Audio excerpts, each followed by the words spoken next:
obviously, which is why I'm behind a microphone, wearing pants. That's how you can tell stand-up comedy from anything else. Am I right? That's true. So I was actually thinking about today. I've been doing stand-up for about 7 years and 1 month today. About. And yeah, no, that's a fucking accomplishment. Clap.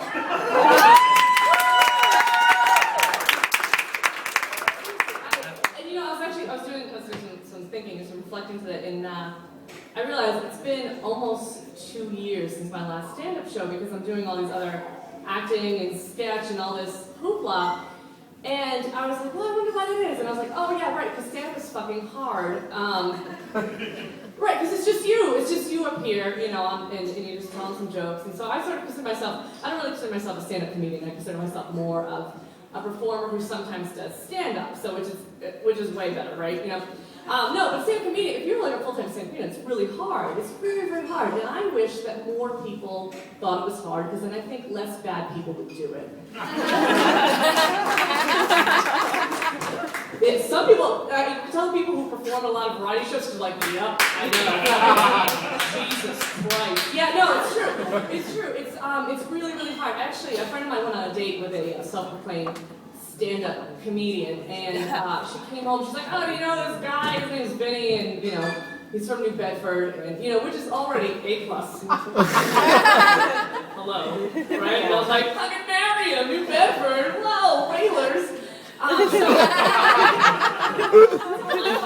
still exists, one day the whales are going to come back, and then, oh, New Bedford. So she's like, is this me to do? I'm like, oh, no, I don't, but, tell me a little about it. She's like, oh, he told me 2 of his jokes. I was like, tell me what they are. And they were 2 jokes about rape. So you guys all the same reaction. Oh, yeah, that's exactly how I felt. I was like, oh, she told me what they were. And one was about date rape, always funny, and the other one was about raping his girlfriend. And I was like, oh my God, like, why would you ever think that that's okay to tell a joke about?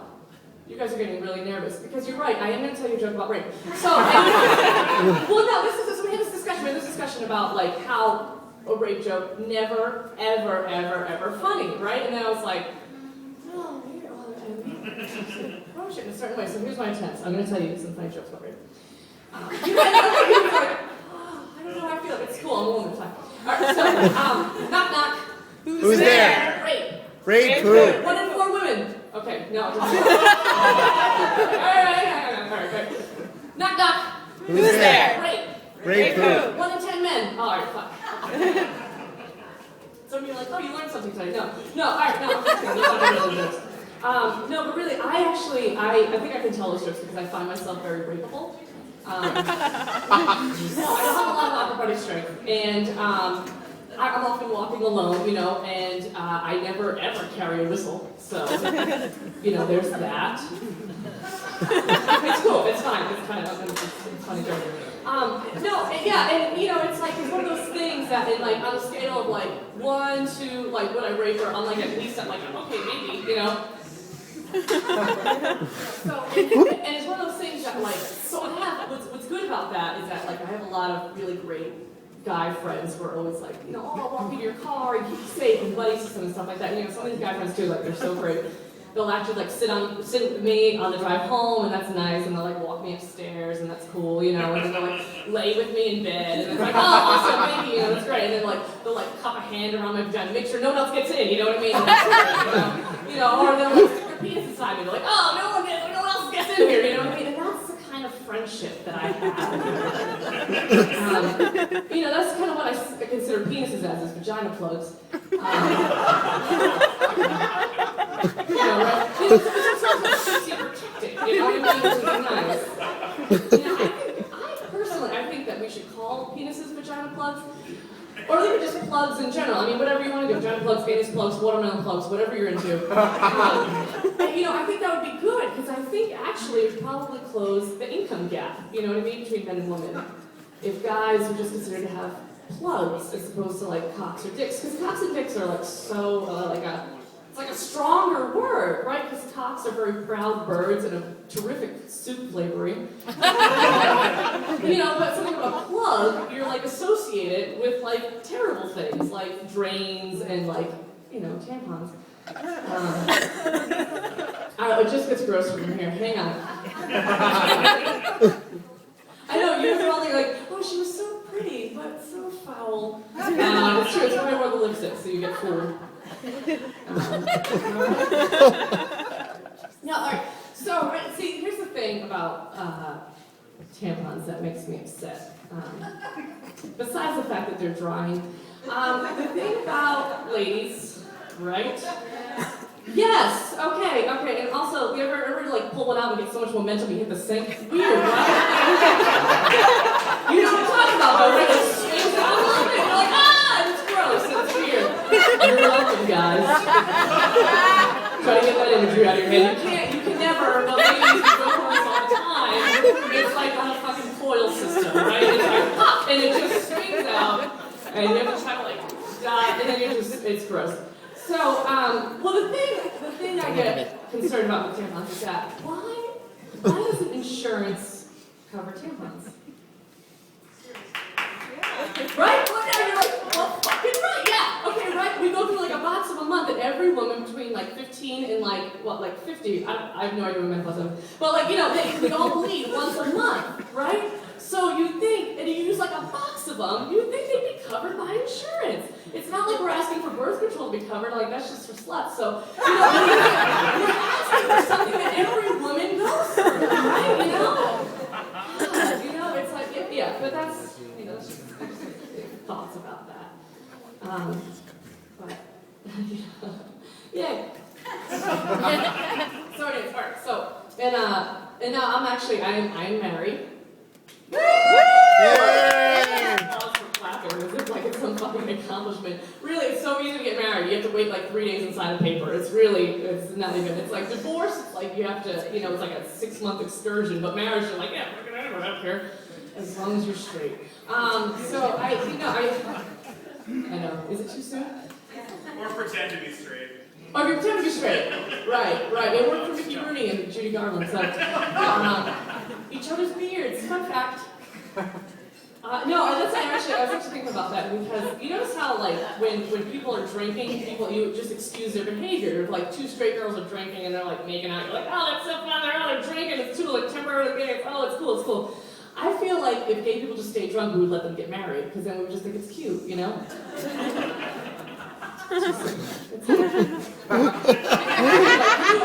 it's like it's 2012 and it's like we still can't. That's the way when I used to go to college. I went to college. I can claim it now. I have a degree. I went to college, and it was back then. I went to this I was in liberal arts. I was in theater. All my friends were all liberal and Democrat, and I was like, yeah. And I remember thinking that jokes like this were so funny because I was like, oh man, no one thinks like that. And then now we're living in this time where you're like, oh shit. There's Ohio, yeah. People do think like this still. Yeah, it's taken away like a third of my comedy. I'm the one who's suffering as a comedian. Because there's all these jokes I used to make, all this racial stuff, and you can't make it anymore because there's actually people who think like that. Where was I? Okay, right. We're married, and I think that babies are cool. That's called a segue. For those of you taking notes at home. We're thinking about now that we're married, like thinking about having kids. We're starting this sort of discussion and things. This is a lot to talk about because being pregnant is a really, really big deal because kids ruin your life. Don't act like it's not true. They do. They ruin your life because now you have this thing that needs you all the time. And even being pregnant is horrifying because you have this thing living inside you for 9 months that's drinking your blood. Why do you think zombies and zygotes walk in the Z? Hello. This is sort of terrifying. And all these changes your body go through, like your joints spread. You become basically it's like a sack of bones that you have to walk around and carry this thing and you stretch out, and then at the end of the day, what do you have? A fucking kid. Great. It's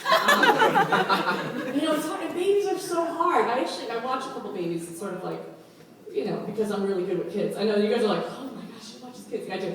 It's cool. I teach them fun things. I watch the kids, and every once in a while, the parents, they do this thing. Everybody does, like, they spell things in front of their kids so that the kids don't figure it out. But I'm not a good speller. So all this does is consternate me. So it's like they spell things. They're like, make sure she doesn't watch too much TELEVISION, and I'm like,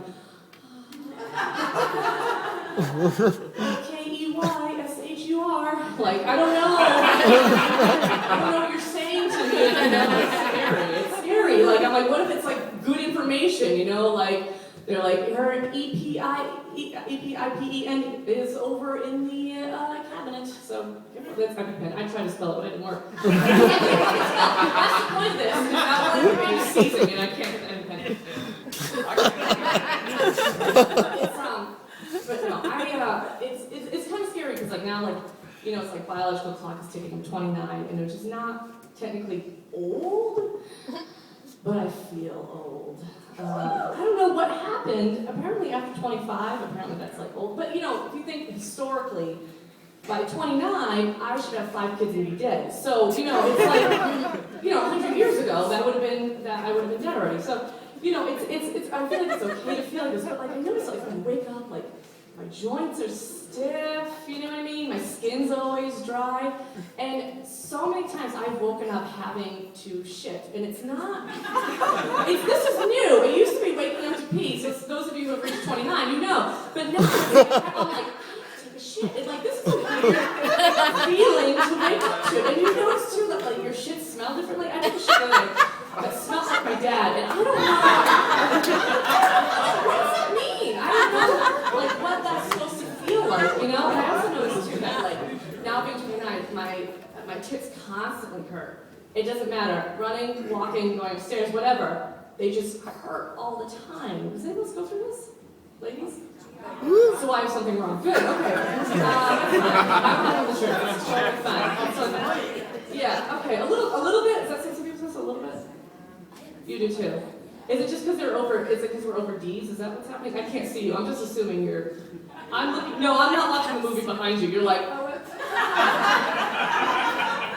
yeah, this whole time I'm just watching that movie. Actually, all I'm saying is just the dialogue to it. Let's pass some records for Empire Records. I don't know. Liquid Flame, records, purple shirt. That's what's happening right now. I noticed this is sort of like a thing, but no one else has their. It's the underwires, especially when you're going to have your period. It's the underwire when I'm going to have my period. Is that what's going on? Is that what happens with the woman? I'm learning a lot. I wear something in a sports bra instead during sometimes. So you were a sports bra before you're going to have your period? That seems like a lot. Don't worry about that anymore. Oh! I got you. Pregnant, right?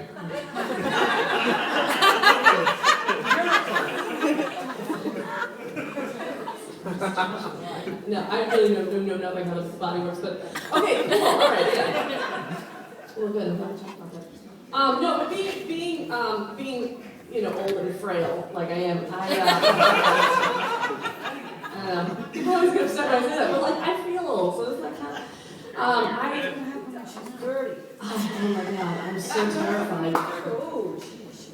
I know. I'm ready to call it quits right now. It's just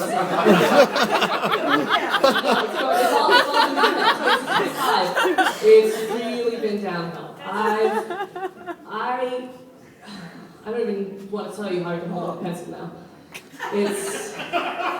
I'll let that one sink in. It's really bad. No, but I'm trying to like be better because actually my husband is 18 years older than me. Which is convenient because I'm pretty sure the track I'm going, we're both going to die at the same time. So it's good. And he just ran a half marathon. I know, he's so fit and in shape, and he like gets up at 8 a.m. He's like, I'm ready to go, and I'm I can't. So it's all down from here. Yeah, I think I'm supposed to. Probably it's going to be like 35. It's going to be done. All right, but this got weird. We're going to go back. I was going to talk about. I I'm walking now, is what's good. What's good news about being 29. So I'm trying to like get more in shape. He'll like go for runs for like 6 miles, and I'll like walk for 10 minutes and sit down. So but I've been trying to like do more. So we were walking on this walking path in Lincoln, and what I noticed about the path is a lot of litter. And not cool because the earth is dying already. Let's not make it worse. But but there's a lot of different kinds of litter, and it sort of started thinking about litter in general. And it's like, I get it when it's small things, like cigarettes, you're just returning them back to nature because everyone knows cigarettes grow on bushels and you just pick them off. It's whatever. You're just returning onto Caesar what is Caesar's, right, or whatever. I get that. Or like wrappers or whater bottles. I'm like, okay, yeah, you were drinking and then you can't bring it home or whatever because you're too lazy. Whatever. Okay, so I get that. And then I also get the other extreme, like the big stuff, like the mattresses and the tires and the Christmas trees. I get that because it's like I want to pay for someone to take it away. And anyone who's seen The Secret of NIMH, they know that those animals need that stuff. I'm always like throwing Christmas lights out into the woods to make sure that okay. I've never seen that movie. It's really good. So I'm just sort of helping out. So I get those two things. The thing that bothers me is like the shampoo bottle. Every once in a while, you'll see that on a walking path. How does that get there? So I was like, okay, so this is what all right, I'm gonna figure this out. So I was like, okay, so this is this is probably the scenario, right? So you're showering, and you wash, and you're like little, you can't get that rest of the shampoo, so you wash a little bit, and you do the little like fill up the water, rinse out, put some more going in your shampoo, and then you're done, and you're like, okay, I don't want to leave this in the shower because it'll stay there forever, and then that's not good, So because I'll never sell it. You take it out of the shower, and you go to put it down on the kitchen on the bathroom counter, and then you're like, no, because that'll live there for like 4 weeks. Staring at me, reminding me of how awful I am, so you don't do that. So you don't leave it there and you're like, no, I'm gonna take it out of the bathroom fully. So then you go into the sink where the recyclables are and you're like, oh, it's full. And you've never been good at Jenga, you don't want to balance that thing. So you're just like, no, okay, I'm not gonna do that. So you get dressed for work and you're putting your pants on, but it's hard to kind of do with like one hand with the shampoo bottle on. So but you put your pants on, you do that, you put your shirt on and stuff, and now you get one sleeve kind of like stretched out a little bit because you have to put the shampoo bottle through. And then you're like, okay, well now you're going to work, and as you're driving to work, and you gotta like put it between your thighs while you're driving. That's not really safe, but you do it because you have to, what are you gonna do with it? So like you're driving, and then you get to work, and there's a meeting at work. So like you put it under your arm, and you're trying to like take notes and shit the meeting, but it's like uncomfortable, So you do that, and you get a phone call, and you like put the phone on your ear, and then like you're writing things down, so you have to like put the shampoo bottle also there, so you're like sitting like this writing stuff, and like that's weird, you know what I mean? So you're just like doing that, Or you go home from work, and you're driving home, and you're driving home from work, and then you take it back home, and you're like, oh, I gotta go get groceries, right? So you have a grocery store, and like you're picking up groceries and stuff. And it's all right because you can do that one-handed pretty well, like you just shop in the car. And you're doing that, and then you go to the checkout, and you accidentally scan the shampoo, and you have to get the person over to come over and take the thing off. The shampoo. Like, this is empty one from my recyclable bottle, but I can't, I can't put it somewhere. So, you take it off, and then you bring the groceries, and you have to put it in your mouth, and you have to carry it like this, and you can't do it, and you just kind of go, and it tastes terrible, you know what I mean? So you take it out, and you still have the taste in your mouth, you know what I mean? So you put the groceries away, and then you go to lay down in bed, and then you're just like sleeping, and it's like under your pillow, and you're like, oh god, this is the worst, and then you think what to do with it. So you're under the pillow, and then you're like, okay, well, you get up the next morning, you're like, okay, well, I'm gonna shower again, and then try to shower with it. It's like, oh, no, put it here, so it's slipping, put it here, it's slipping, you know what I mean? It's like all these things, and then you drive to work again, you're going like this, and then you have another meeting, so you have under the arm, and you're writing, and then you phone call, you're like this, and then you're going down the hallway, you're like hacky-sacky and around, trying to keep it hippie, you know what I mean? Doing that, and then you're driving back home again, and then you go to dinner with your friends, and then you're trying to cut your meat with it, and it's like the shampoo bottle and like the knife, and you can't really cut your meat like that, you put the knife down, and you're so upset, and then the person's like, keep the K-N-I-F-E away from the baby, and then you're like, well, I didn't bring a kite to dinner, I'm not going to talk about it. You bring it home, and you just try to drive, and then it's like, the weekend comes, it's like, like Saturday morning, you're like, oh man, Saturday morning, put your sweats on, which is a lot easier to do with one hand, you know, and then you're like, oh, I'm gonna go for a walk, because I want to be healthy, you know. So you're like going to walk with a walking trail, you can bring a bottle of water too, because you want to stay hydrated, that's important. So, you know, you have the water in one hand and you're drinking, but then like you want to switch hands and you do that sort of hard. And you're like 5 miles in the past, you're like, fuck this thing, and you throw it, you know, and that makes sense to me.